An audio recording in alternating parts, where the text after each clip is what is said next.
അപ്പോൾ സ്കൂൾ കലോത്സവത്തിലെ ചാക്യാർകൂത്ത് വേദി ഇത്തവണയും സാമൂഹിക വിഷയങ്ങൾ നിറഞ്ഞു നിൽക്കുന്നവയായിരുന്നു. എന്നാൽ വെറും കൂത്തല്ല, ചാക്യാർ കൂത്തെന്നറിയാവുന്ന വിരലെണ്ണാവുന്നവർ മാത്രമാണ് സദസ്സിലുണ്ടായിരുന്നത്.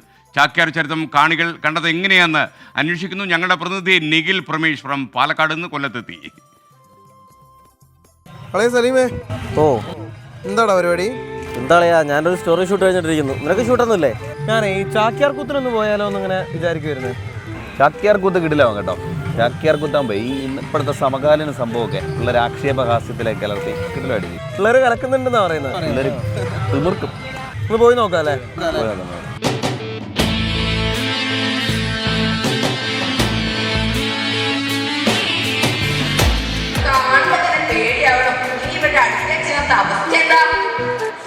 പോയിക്കോട്ടെ, അതാ ഭേദം.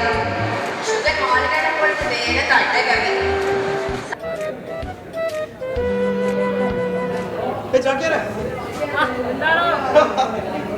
കുറച്ച് കാര്യങ്ങൾ ചോദിച്ചു മനസ്സിലാക്കണേ. ചോദിച്ചോളൂ. ചാക്യാർകൂത്തുമായി ബന്ധപ്പെട്ട് കുറച്ച് സംശയങ്ങളുണ്ട്. പിന്നെ എല്ലാവരും കളിയാക്കണ ആൾക്കാരാണല്ലോ. പിന്നെ അല്ല. ശരി, അപ്പൊ നമുക്ക് നടത്താലോ? പിന്നെ നടക്കാം.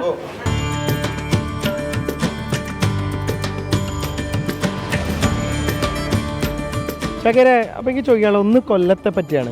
കൊല്ലത്തിനെ പറ്റി ഒരുപാട് ട്രോളുകൾ നമ്മൾ സോഷ്യൽ മീഡിയയിലൊക്കെ കാണാറുണ്ട്. അടിപിടി കൂടുന്നതിനെ പറ്റിയും, പപ്പടം കിട്ടിയില്ല എന്ന് പറഞ്ഞ് അടിച്ചു എന്ന് പറഞ്ഞിട്ടും, ലേസിനെ കുറിച്ച് അടിച്ചു എന്ന് പറഞ്ഞിട്ടൊക്കെ ഇതൊക്കെ ഉള്ളതാണോ ചാക്യാരെ? അതൊക്കെ ചുമ്മയാടോ. നമ്മുടെ കേരളം ദൈവത്തിന്റെ സ്വന്തം നാടാ. അവിടെ അടിയുമില്ല, പിടിയുമില്ല, കള്ളവും ഇല്ല, ചതിയില്ല. ഇതൊക്കെ ഓരോ സാമദ്രോഹികൾ ഉണ്ടാക്കി വീണതാ. ഈ കൊല്ലംകാർ ഭയങ്കര പിഷ്കന്മാരാന്നൊക്കെ പറയണ്ടല്ലോ. അതൊരു തരത്തിൽ സത്യമാടോ, എന്നാലും അല്ലാട്ടോ. ചാക്യാരെ, ഇപ്പം നമ്മൾ മത്സരം നടക്കുമ്പോഴേ കാണികൾ കുറച്ച് കുറവായിരുന്നു. അവിടെ ഉള്ളവർക്ക് തന്നെ ഇത് കറക്റ്റായിട്ട് മനസ്സിലായിട്ടുണ്ടോ എന്ന് ചെറിയൊരു സംശയമുണ്ട്. അവിടെ ഉള്ളവർക്കൊക്കെ അറിയുമോ സത്യത്തിൽ എന്താണ് ചാക്യാർ കൂത്ത് എന്നുള്ളത്? അവിടെ ഉള്ള കാണികൾക്ക് അറിയുന്ന ചാക്യാർക്ക് തോന്നുന്നുണ്ടോ? അങ്ങനെയുണ്ടോ? പിന്നെ ആരോടെങ്കിലും ചോദിക്കാം. മൈക്ക് തന്നെ. ഓക്കെ, ചാക്യാർ തന്നെ ചോദിച്ചോളൂ. ചാക്യാർ കൂത്ത് എങ്ങനെയാണെന്ന് അറിയോ? വലിയ പിടുത്തമില്ല. ആരൊക്കെ അത്ര വലിയ ഒരു പിടിയില്ല. വലിയ പിടിയില്ല, എന്നാലും ചെറിയ രീതിയിൽ. ആ പച്ചക്കിളി, ചാക്യാർ കൂത്ത് എന്താണെന്ന് അറിയോ? കേട്ടിട്ടുണ്ട്. കേട്ടിട്ടുള്ള പരിചയമാണോ? അവിടെ ചാക്യാർ കൂത്ത് ഇറക്കണ്ട, പോയി കണ്ടോളൂ. ഊണ് കഴിച്ചോ? കഴിച്ചു. ചാക്യാർ കൂത്ത് എന്താണെന്ന് അറിയോ? ഇല്ല. വലിയ പരിചയമില്ല. ഇയാക്കോ? ഇല്ല. ഈ മരത്തിൽ എത്ര ഇല ഉണ്ടെന്നറിയോ? ഇല്ല.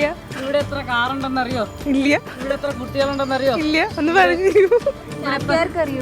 അറിയാലോ, അല്ലെങ്കിൽ ഇവിടെ ചാക്യാർന്ന് വന്നിരിക്കോ? എത്ര ഇല ഉണ്ട് ഇവിടെ? 1,40,47,000 വിലകളുണ്ട്. എന്താ എണ്ണിയൊക്കെ സംശയമുണ്ടോ? സംശയമില്ല. അതെ. ഇങ്ങിട്ടാടാ പോണത്? ഞാൻ മുകളിലേക്ക് ഒന്ന് കയറാൻ പോവായിരുന്നു. എന്താ അവിടെ മേലെ നടക്കണേ? ചാക്യാർകൂത്ത് നടക്കണ്ടേ കേട്ടോ. ചാക്യാർകൂത്ത് എന്താണെന്ന് അറിയോ? കഥ മുഴുവനും അറിയില്ല, പറഞ്ഞുതരാൻ പറ്റുമോ? പിന്നെന്താ, ഈ കൂടിയാട്ടത്തിൽ നിന്ന് ഉണ്ടായ ഒരു അനുഷ്ഠാന കലയാണ് ചാക്യാർകൂത്ത്. ഞാൻ അതിനാ പങ്കെടുക്കാൻ വന്നിരിക്കണത്. ഇനി പെട്ടെന്ന് പോയി കണ്ടോളൂ. ചാക്യാർകൂത്ത് എന്താണെന്ന് അറിയോ? വലിയ പിടിയില്ല അല്ലേ? ചോറ് കഴിച്ചോ? എവിടെ നിന്നാ? കൂട്ടുവരയിൽ നിന്നാണോ? ഈ ചാക്യാർകൂത്ത് എന്താണെന്ന് അറിയോ? അത് ആദ്യമായിട്ടാണ് കാണുന്നത്. അതിൻ്റെ പുറകിലിരിക്കണ ഇല്ല ചെണ്ടയോ പോലെ സാമ്യമുള്ള വാദ്യോപകരണത്തിൻ്റെ പേരറിയോ? ഇല്ല. അതാണ് മിഴാവ്. ചാക്യാരെ, അപ്പോൾ കുറേ നമ്മളെ സഹായിച്ചു. നമ്മളെ കൂടെ കാര്യങ്ങളൊക്കെ ചോദിച്ചറിഞ്ഞു. ഇനിയിപ്പോൾ 3-4 ദിവസം കൂടെ ഈ പണിയുണ്ടേ, അപ്പോൾ അതുകൊണ്ട് ചോദിക്കുകയാണ്. പോരുന്നോ എൻ്റെ കൂടെ? ഇതാ കൃഷ്ണ, ധാരണ കഷ്ടത്തിലാക്കുമല്ലേ? നമ്മളെ ചാക്യാരും അങ്ങനെ തേച്ചിരിക്കുകയാണ്. ആ സങ്കടത്തിൽ ക്യാമറമാൻ രാജീവ് സുദേവിനൊപ്പം നിഖിൽ പ്രമേഷ്, 24 കൊല്ലം. എന്തായാലും ചാക്യാർ കസറി അല്ലേ? 24 അഞ്ചിന്റെ വജ്രത്തിളക്കം.